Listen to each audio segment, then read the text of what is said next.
Hello gamers and welcome back. I'm Rob, of course, or Warshag if you want to call me by my in-game name, and today we're going to be doing the Aggro Shaman deck guide.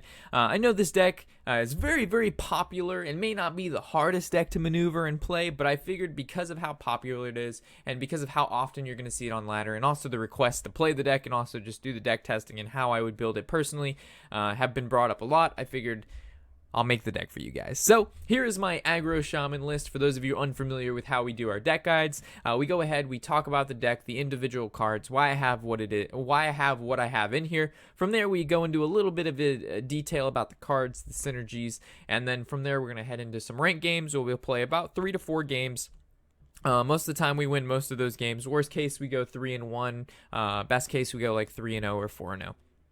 And then while in those games, we explain the mulligans, particular situations, card synergies, and overall just how to maneuver the deck versus whatever we're playing against. Sorry about that. So with that said, let's start with the deck list and take a look at it. First, we have these 2 lightning bolts. You'll notice that this deck has a lot of spell damage in it, or a lot of spell cards that deal damage to whether you're using them on creatures or to your opponent's face to kill them as quickly as possible. There's between lightning bolts we see here, we have lava burst, and we also have jade lightning. So the explanation on these cards is roughly the same, but there is some minor details into when to use each. For example, the lightning bolt, depending on what class you're playing against. So let's say you're playing against another shaman, this would be a card that you'd keep in your opening hand, so you'd be able to kill their totem golem or tunnel trog, or even the small time buccaneer a little bit easier than not. But playing against maybe if you're a mage or a warlock, for example, having lightning bolt in your opening hand isn't really going to do you much because they're not really playing any creatures in the early game, right? They're merely trying to hold back your forces with cards like Frostbolt, Hellfire, or Demon Wrath, and things of that nature. So again, depends who you're playing against when you're looking for particular spells in the opening game. Of course, patches is not something you want in your opening hand. You mulligan this guy back as much as you possibly can. Getting him in your opening hand is absolutely horrible. It doesn't mean that you've lost the game, but it definitely doesn't help you win the game.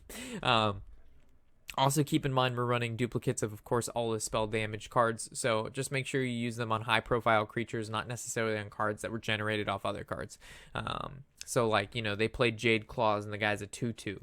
Probably not best to lightning bolt a 2-2 that got generated from a weapon that's already getting value. So just make sure you're using your spells. If you choose to use them on creatures, you're getting some value, or at least protecting something on your board. The small time buccaneer, this wasn't actually found in Shaman at all until, of course, the most recent expansion hit. And because this guy is so powerful, because cards like Spirit Claws and Jade Claws in the deck, that this guy is basically an auto-include into many different forms of aggressive-based decks, especially Shaman. I'm not running the full Pirate package. We're not running the South Sea deckhand because personally I don't like the card, in it being like, let's say you only have a couple cards in hand, or you have no cards in your hand and you're top decking. It's one of the worst top decks you could possibly ever have, and it feels really bad. So I just found the deck runs much smoother, in my opinion, without that particular pirate, and that's why you don't see him. But for the small-time Buccaneer, he's the 1-drop, 1/2, has +2 attack while you have a weapon equipped. So, of course, you start with small-time Buccaneer on turn 1. It summons patches, attack, of course, with patches, and then you follow that up with a Spirit Claws, or you coin Spirit Claws, depending on, if you need to, and kill a creature of theirs, or you go ahead and summon the Jade Claws. So this guy, of course, most of the time gets a huge amount of value, and it's basically like summoning a 1-drop 4/3 between him and Patches, because of course he turns into a 3/2. Patches is a 1/1, 3/2 plus 1/1, 4/3. It only costs 1 mana. It's just like, holy crap. It's insane value. Spirit Claws, in my opinion, is probably one of these most broken weapons in the game, if not the most broken weapon, besides, of course, the Fiery War Axe. And the reason being is it says you have +2 attack while you have spell damage. Well, with this deck also having the ability to summon a spell damage totem for free, you have Blood Mage Thalamos, and you also have Azure Drakes. Most of the time, when you play Spirit Claws, you're going to have some ability to have a spell power creature out there. It's not that uncommon that you're not going to have something that synergizes well with this. On top of that, it's a 1 mana. So worst case scenario, you're killing off, small profile creatures, but best case scenario, this turns into a 1 mana, deal 9 damage. It's insane. The Tunnel Trog is basically your early game bread and butter. It's been seen in Shaman for a very long time now. It's one of the most powerful cards in the deck, in my opinion, if your opponent does not deal with it. due to the fact that it's a card that just continuously gets bigger and bigger and bigger until your opponent doesn't have any more life. It's whenever you overload, you gain +1 attack. So it's basically with how much overloads in this deck, whether you're looking at the totem golem, the feral spirits, the lava burst, the flame wreath, there's just a multitude of cards that have overload, and this guy just benefits from them a lot. The blood mage works very well with, of course, all of the spells that you have in the deck with your lightning bolts, your lava bursts, and your jade lightnings, but it also synergizes well with your maelstrom portals and your spirit claws. So there's just a lot of synergy within this deck. Everything works in tandem with one another, and you'll find that this particular list, in my opinion, runs very smooth as long as you play it accordingly. The Flame Tongue Totem, it's honestly not my personal favorite card. The reason it's in here is because it's good, don't get me wrong. It's a very powerful card, and if your opponent doesn't deal with it, it's also one of those cards that can generate a tremendous amount of value. But I found it's just a really not so swell card to have if you don't have board. It's more of a, once you have stabilized on the board, or you're looking to stabilize and you have a few cute creatures down, you need to make the appropriate trades, it comes in handy. But if you just don't have anything on the board and then you're stuck with a Flame Tongue Totem in your hand, you're just like, well, shit. What do I do with this guy? So I don't want to say it's a situational card, but it really shines in certain situations and it really sucks in certain situations. So it's not just like an all-time good card, whether you're ahead or behind. It's mostly once you're even or you're ahead, it really shines. The Jade Claws is, again, one of the most powerful cards in this deck, in my opinion, due to the fact that not only you're getting a 2-mana 2/2 weapon that looks badass. I mean, look at that thing. You're able to battle cry summon a Jade Golem, and this deck not only has the aggro portion through the inexpensive high profile creatures that are very hard to remove. I mean, a 1-mana 1/3 is a pretty sizable minion for just 1 mana. I mean, it's pretty hard to get rid of in the early game. But being able to summon a Jade Golem. So this deck runs, of course, the Jade Lightnings, the Jade Claws, and the Black Paw. So you'll find against some of the decks that the game carries on past, turn, I want to say 6 or 7, that you'll be able to summon the Jade Golems that are 4/4, 5/5, and you can get some good value out of the Jade Golems, which is why we've thrown in a small portion of the Jade Golem package, just for the extra additional creature that combos, again, well with Flame Tongue, combos well with the Bloodlust, and it's just overall a very solid early game weapon to, of course, also combo with the Small Time Buccaneer. The Maelstrom Portal, it was basically play Maelstrom Portal or play Lightning Storm, and I found Maelstrom Portal summons a creature, and it's also cheaper. The Lightning Storm technically costs 5 mana because it costs 3 and then it overloads you 2, which means it costs 5, while Maelstrom Portal will always cost 2 no matter what.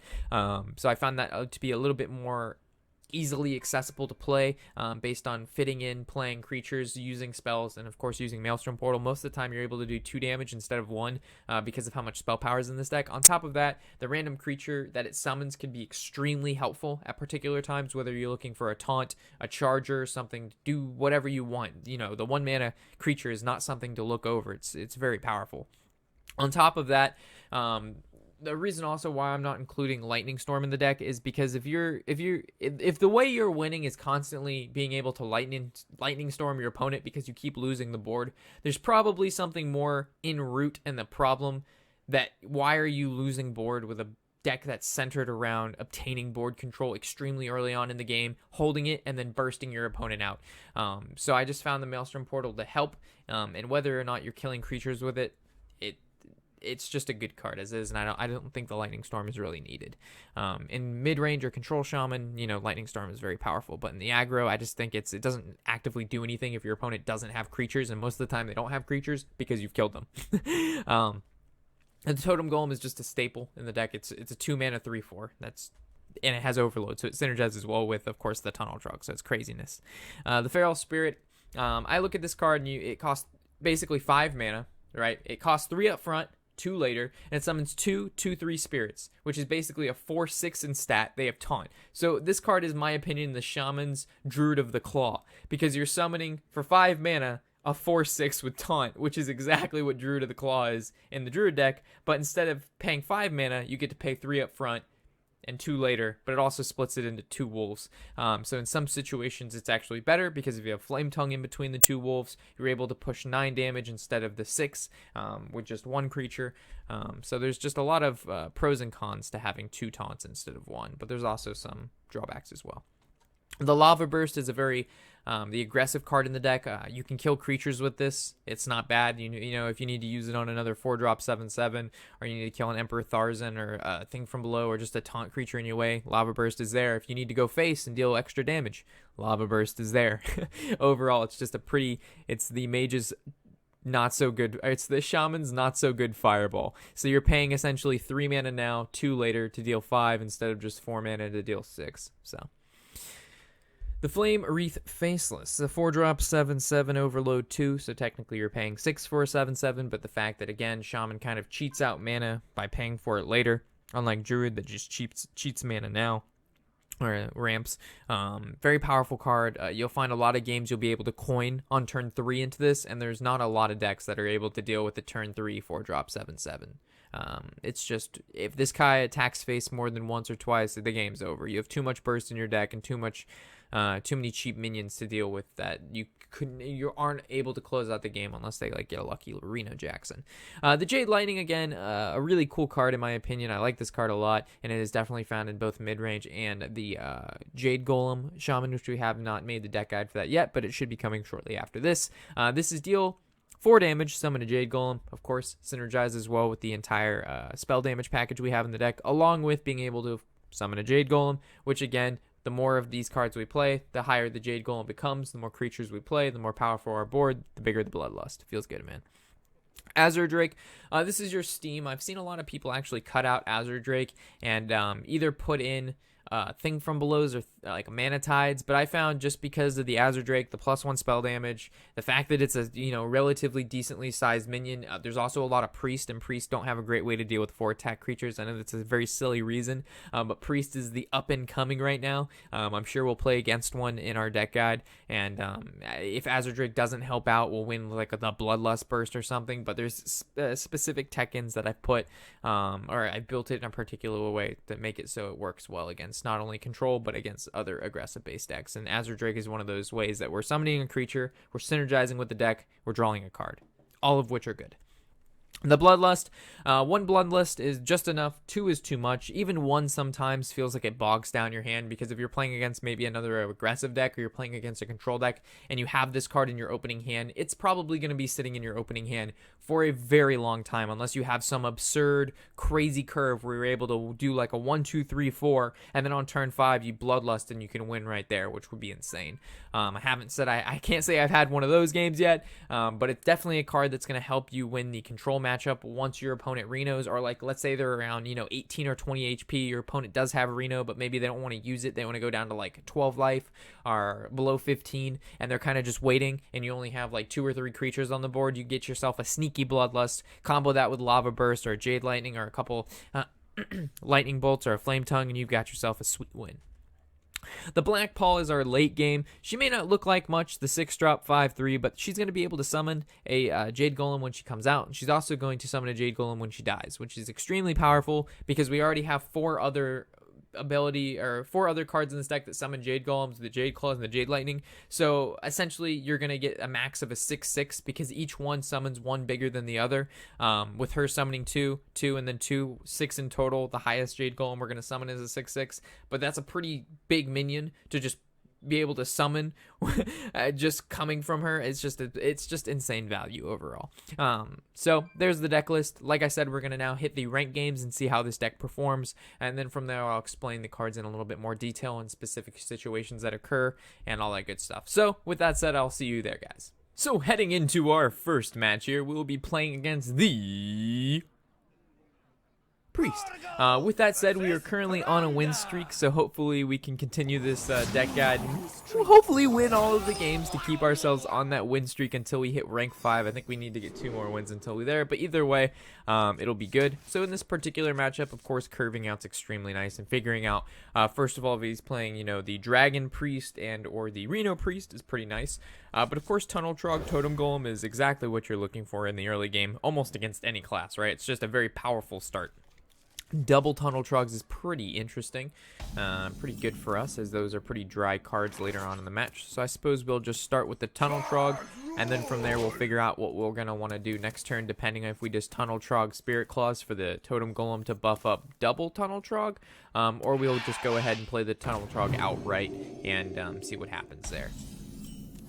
Alright, so Bloodlust, that was a pretty dry draw. I think in this situation, it's actually okay to just double Tunnel Trog and then throw down the Totem Golem. And the reason being, if, let's assume he attacks and then heals next turn, then we could just, and then we would have to swing both in. But if we go ahead and play the Totem Golem now and he attacks and he heals, next turn we would Spirit Claw. We would just attack into it with the Totem Golem. So actually playing the Tunnel Trog now allows him to kill our Tunnel Trog in the future because we have no way to kill it because this will have 2 damage. So we can kill it, but it'll actually kill our Tunnel Trog. So I think this is a little bit quicker and a little bit more consistent with what we want to do. I know it doesn't buff this other Tunnel Trog, but in this particular situation, we don't want him to get that advantage.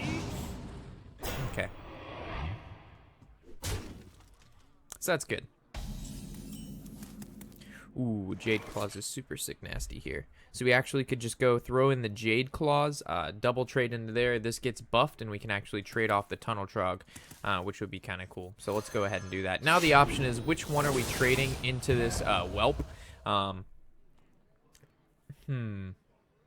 don't think it matters, because either way, both of our creatures are... One's going to get put to 1, and the other one's going to get put to 2. So I guess it really doesn't matter who attacks what, right?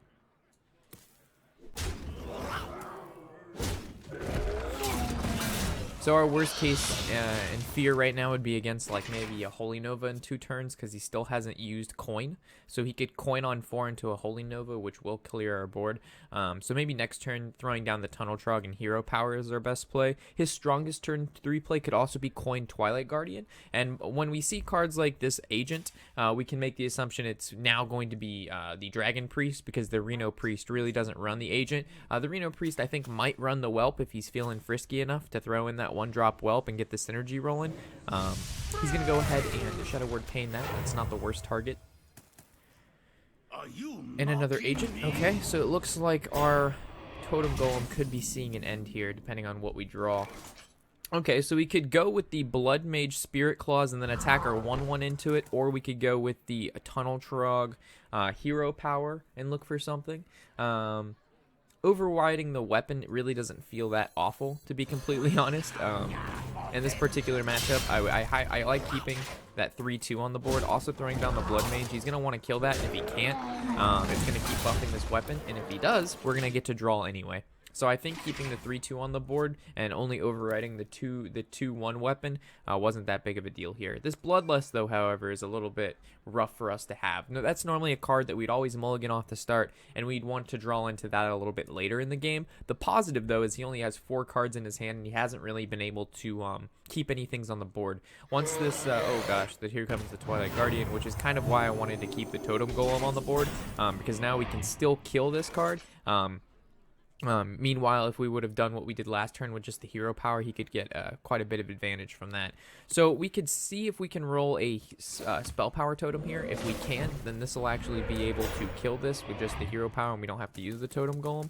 But unfortunately, it did not. So we're going to have to actually kill our Totem Golem to get through this dragon. So Spell Power Totem there would have been super sick nasty. So this is like where Bloodlust is very bad. Like if this was an Azure Drake or a 4-drop 7/7, this game would have most likely been over, unless he would of course had Shadow Word Pain or Death. His curve has actually been very sick though. Alright, so this is going to deal 2. This also does 3, so we're really not worried about the board state too much. Flame Tongue Totem is nice, but it also very heavily enters the Dragonfire Potion, which will be very, very bad for us. But I think at this part in the game, we can't really play around that too much. So we're definitely know we're going to Hero Power, but let's Maelstrom Portal first, because whether this does 2 or 3 damage, it doesn't matter whatsoever. I'd rather Hero Power second and maybe get like an Inspire card. So now the option is, do we want a Flame Tongue Totem? And I don't think we have to, because like, let's say we go ahead and we just attack our weapon into here, and then we can Bloodlust next turn. Bloodlust is going to deal 5/3, that's 15, plus these 2, that's 3, that's 18, plus our normal attacks this turn are 2. He puts at 24, and this is 18. So we can max damage we're going to do is 22 with Bloodlust and a Flame Tongue, which means we actually have to play the Flame Tongue now. But if we play the Flame Tongue now and he has Dragonfire Potion, we lose. But if we don't play it, if he has Dragonfire Potion, we lose anyway.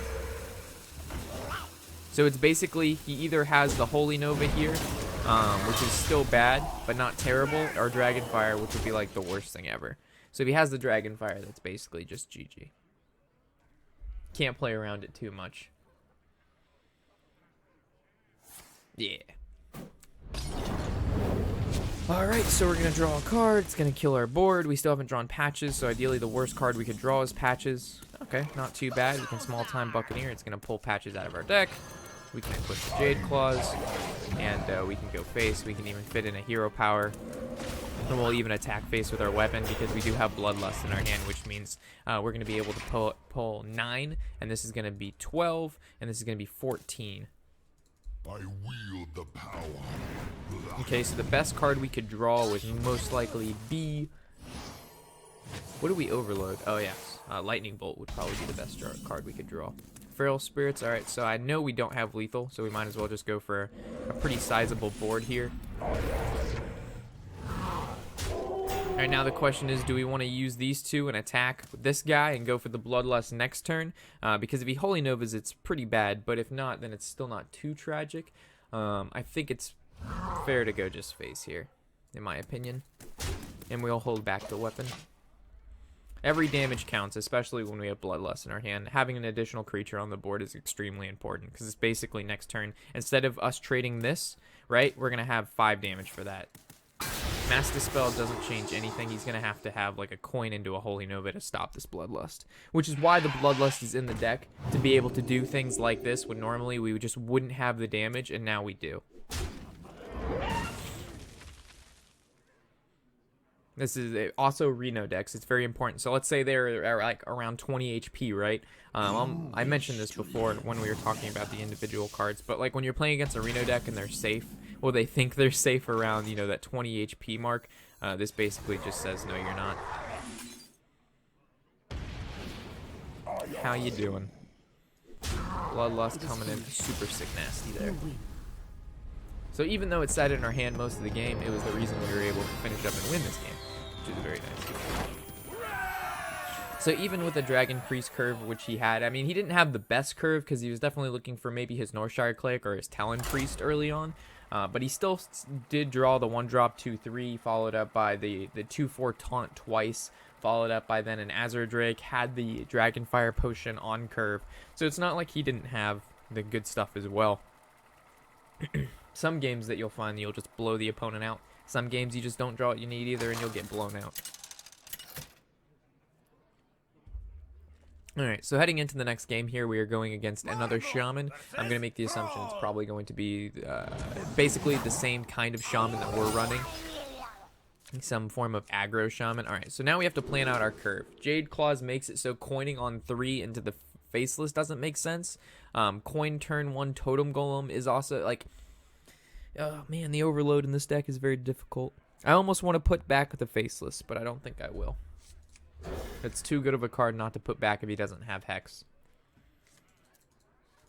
So we have turn 1 Totem Golem if we want. If not, we can like kind of wait a little bit and then just coin into the 4-drop 7/7 on 3, depending on what we draw. So that was a really good draw for us. So if he has nothing to play this turn, we're Hero Powering. Or maybe we Flame Tongue Totem. Most likely Flame Tongue Totem. And then we coin, play this guy, and we win.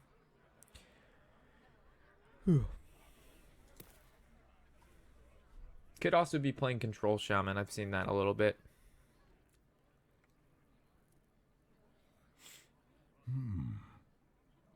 So his, like...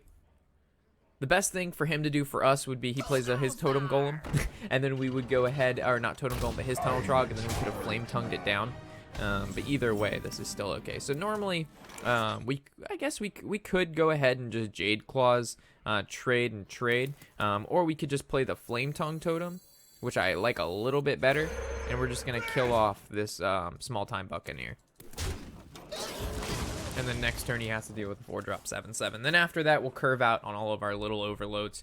But I think it's important that we take full advantage of having this guy out as soon as possible. We're going to put him on the left-hand side there for sure. So the only way our opponent basically plays around this 4-drop 7/7 is if he has Hex. If he doesn't have Hex, this is going to be really, really tough for him to kind of get rid of. And the fact that, of course, he's playing Buccaneer in patches tells me he's most likely playing the Pirate package, which tells me he's playing, you know, not the control variant. Okay, so he goes ahead and Maelstrom Portals, gets a 3-2 out of it. That's a pretty good deal. From here, we're definitely going to want a Lightning Bolt. Unfortunately, there's not a lot of great targets. So I feel as if we need to Lightning Bolt this Flame Imp and then attack into the Totem. Normally I would go ahead and just Lightning Bolt the Totem and attack face, but he got a really decent minion and this Flame Tongue needs to die.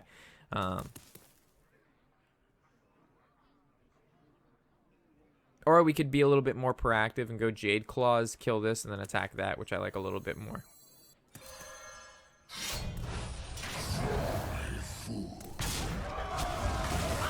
So I know trading's bad here because we need to go face, but in the Shaman matchup, we just want to outvalue them and get board control. We don't have the hand that says, you know, we can burst them down. We only have one Lightning Bolt. Oh man, he's got another Maelstrom Portal and a Lightning Bolt. Alright, and a Flame Tongue Totem, so he's able to make that trade. This is a very solid set of cards he had there to deal with our 4-drop 7/7. Feels kind of bad, man. Alright, so now we definitely want to play the small-time Buccaneer as soon as possible so we can pull out patches so he's not a dead card in our deck, or in our hand. Yeah, we don't draw into him. But it's like if we play the Buccaneer, we have 3 more mana. I guess we go Feral Spirit, and then we can kill off this Flame Tongue Totem. But then we're weak to Lightning Storm, but he's already played 2 Maelstrom Portals. So let's just make the assumption that he's not going to also have the Lightning Storm in his hand. And we're going to use the remaining weapon charge to get rid of this Flame Tongue, because if we don't, then his 1/1 can kill our 2/3 Wolf, and we don't want that to happen. So right now, this is basically where the game will spiral out for him, unless he has the Lightning Storm, which it doesn't look like he does. He does, however, have the Azure Drake, so he can draw, get a decent card on the board, and then he has Spirit Claws, which can kill a Wolf, which is really bad. Azure Drake for us, can't quite use it. We definitely know we're going to be Lightning Bolting this turn. Unfortunately, we don't have a Healing Totem out, but I also, at the same time, want to be able to play a Totem Golem, because Hero Power isn't quite, frankly, enough. So I'm going to go with the Totem. We're going to Lightning Bolt this Azure Drake down. We're going to make the trade that we need to make. From there, I'm going to trade in... Well, we can play around Lightning Storm by attacking into this, or we can play around basically him rolling spell power again and attacking for here, so this guy has more HP, if you know what I mean. Because if he gets a spell, or anything with spell power, this is going to have 3 attack, this has 3 HP, so if it has 2 or 3, it doesn't make a difference, but we can save the health on here. So I think I'm going to choose that option. I'm not going to play around Lightning Storm, because his deck may not run it.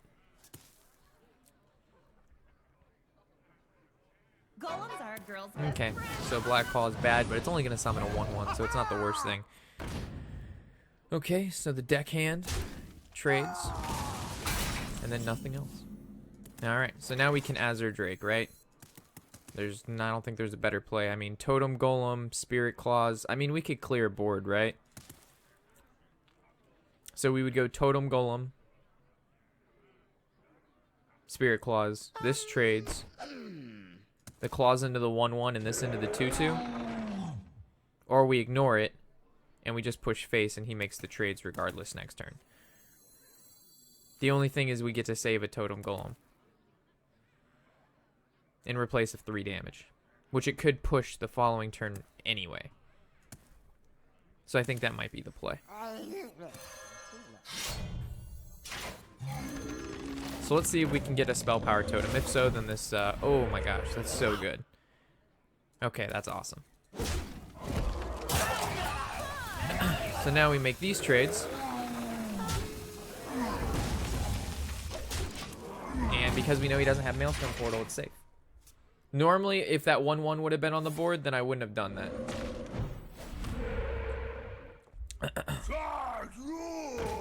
Alright, so he's going to Tunnel Trug, Lightning Bolt. Probably killing the 3/4? Okay, so he's killing the 3/2. It's a bit strange. And then he's going to use the weapon to kill the 3/1. Okay, so now we have our Azure Drake for our draw. He's completely out of cards, and we can definitely be able to outvalue him from here. Okay, so Jade Lightning's nice, or do we want to go ahead and Azure Drake? Currently, we can clear the board with what's going on, so I like using the Azure Drake to draw. That's really nice. We'll go ahead and Hero Power. We probably want to take the least amount of damage possible, but also, if we attack into this is going to be put at 1 HP, which means it can die to this weapon. So I'm actually going to, I don't mind taking just a little bit more and going these particular trades, because now he's forced to roll into the Spell Power. Because we're going to take 1 more damage, but in light, we're actually going to be able to do at least 6 more with the Totem Golem. Unless he rolls Spell Power Totem, and then it didn't matter. That was the only situation, is if he rolls Spell Power. But I think it was still worth it. Because he's not, like, he's top decking, right? There's no burst coming from this guy. Okay, so we know this is swinging into here, and we could probably just Jade Lightning the other one and then play our Flameless. And, go from there.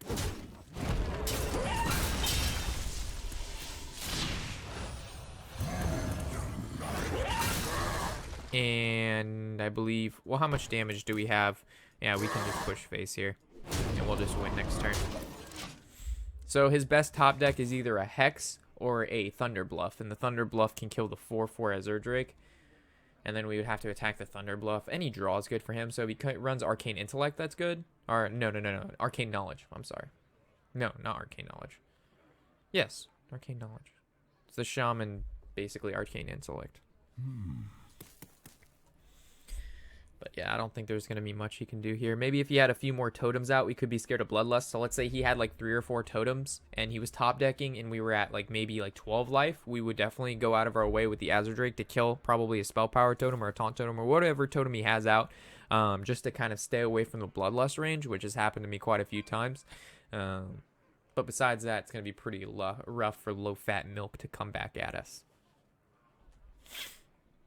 So this game was basically all, once you get bored and can stabilize, you can use your creatures to make very efficient trades. We've already seen the double Maelstrom, so like I've been saying, it's not really scary to leave things at 1 or 2 HP knowing that he doesn't have AoE, or, you know, the chances of drawing double Maelstrom and the Lightning Storm if he has them in his deck in the first 10 cards are like just so unlikely, right?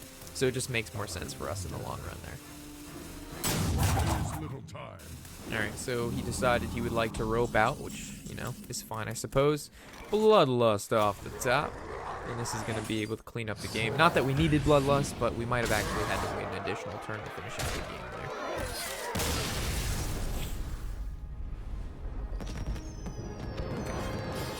So we're win streak into rank 5, which means we go to 2 stars, which is pretty nice. Unfortunately, now our win streak ends, because once you get to rank 5, a lot of you newer players and intermediate players, they don't really tell you this, but you can't win streak anymore once you hit rank 5. All win streak bonuses stop. You can only obtain 1 star at a time, which is slows the roll a lot. Definitely slows the roll. Hopefully Blizzard changes that soon. If anybody had watched the live commentary, the FAQ kind of thing that Ben and the other designer had performed and did on Twitch, it was very interesting. They answered a lot of questions with more questions. Alright, so we're playing against another Shaman. I actually enjoy this hand a lot, so we're going to keep every card in it. Like, this is a very strong starting hand, whether we want to go Tunnel Trog, Totem Golem, or just go Small Time Buccaneer into the Tunnel Trog, into the Coin Faceless. So it all depends what he plays here. He's going to start off with the Spirit Claws. I like starting off with the Small Time Buccaneer. Again, we're going to definitely save that coin until turn 3. And next turn, we actually have 2 1-drops. Then always make sure you attack with patches, guys. Okay, so just Blood Mage. And is he also going to be able to get rid of patches? If not, this is a good trade for us. Good. So patches is going to kill Blood Mage for sure. Then we go Tunnel Trog into Small Time. So the worst thing that can happen here is if he rolls Spell Power Totem or he has like a Feral Spirits. That's the worst thing.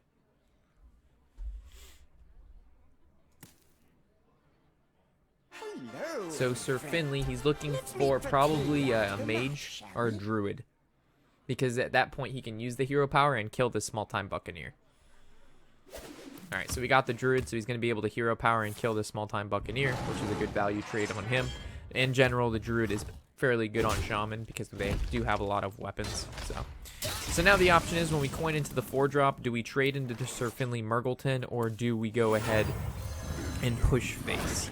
Leaving the Sir Finley Murgleton alive, if he rolls spell power here, he can also lightning, or he can't roll spell power. I think trading is fine. Like I said, he can still Flame Tongue Totem and Lightning Bolt. They can just, Shaman's just, them having creatures in general is just scary. Whether or not it's a 1/3 or anything like that. It's just, I don't, like, it just doesn't feel good. So he could have Flame Tongue Totem and killed our Tunnel Trog there. But now he has to hero power to deal with it. This is okay. Actually, it's not so okay.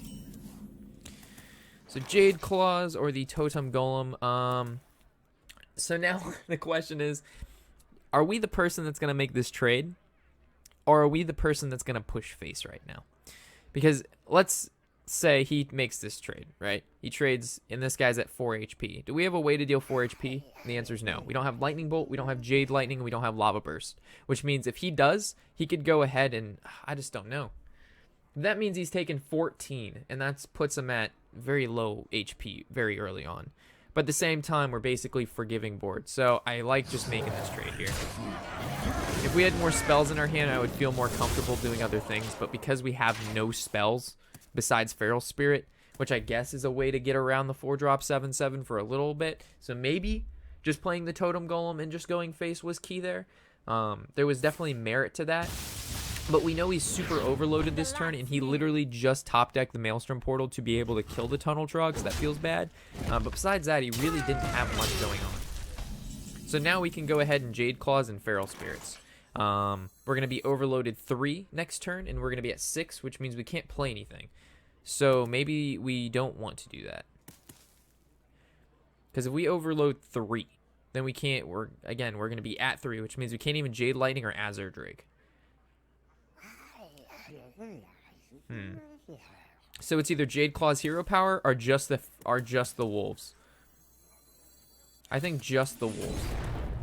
So we can Jade Lightning next turn. And I want to make this trade here.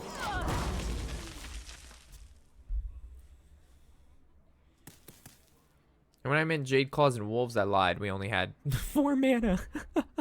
For some reason, I was thinking this was Spirit Claws. My bad, folks. You know what I meant. Alright, so it's his 5 cards to our 3 in hand, 4 next turn, 2 on board. So we're technically up by 1. And that all came from something. I don't know where we went up them. Because he played Blood Mage. Patches didn't cost anything. He's made pretty good trades with his creatures. This 4-drop 7/7 is bad, but it's not the worst thing in the world because we can just Jade Lightning and 3/2 into it. Or we could just ignore it. We could literally just ignore it and just push face. We would Jade Claws, hero power, push face with everything. And then he would make this attack next turn. If this is a spell power, then we would just Jade Lightning it the following turn. If we Jade Lightning it now and we trade, we have Azure Drake Lightning Bolt the following turn. And we're not scared about these dying. I guess that's okay. The reason I chose this is because I have no faith that we'll draw into 1 damage. The reason being is we decide to forego dealing damage to this. He's going to attack the 2/3, bringing it at 5 HP, right? And then we're going to Jade Claw, or we're going to Jade Lightning it. Okay, we're going to Jade Lightning it, and then at that point, our Jade Lightning only does 4 damage, and it would be at 5 HP. So it makes it a little bit rough on us. Okay, so Azure Drake, Lightning Bolt this, and then just make the appropriate trades. Seems okay. We also could go with the Jade Claws, Lightning Bolt, Thalamos. How much better is that is the question. So we know if this is at 2, then this would trade. Both are wolf stabilized. If we Azure Drake, Lightning Bolt, we would trade, and then one of his wolves would stay alive. But we'd have an Azure Drake down. I like this a little bit more.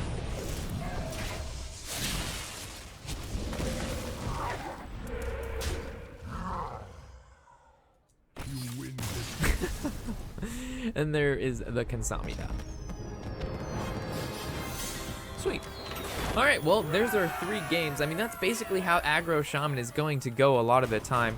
I would play one more, but I'm really hungry, guys.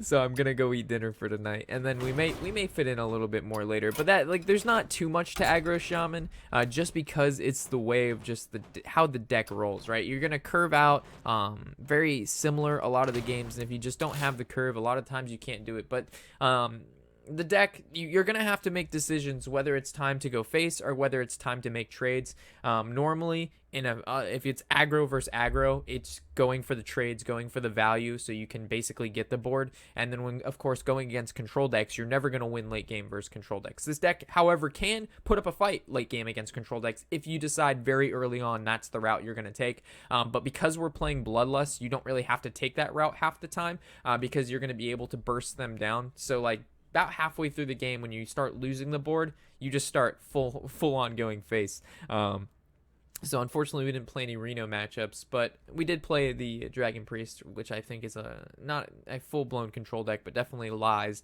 on the more later end of the scale. But anyway, hope you've enjoyed this deck guide, and I'm glad we could produce those wins for you and hit rank 5 once again. With that said, I'm Rob, of course, and happy whatever the hell day it is.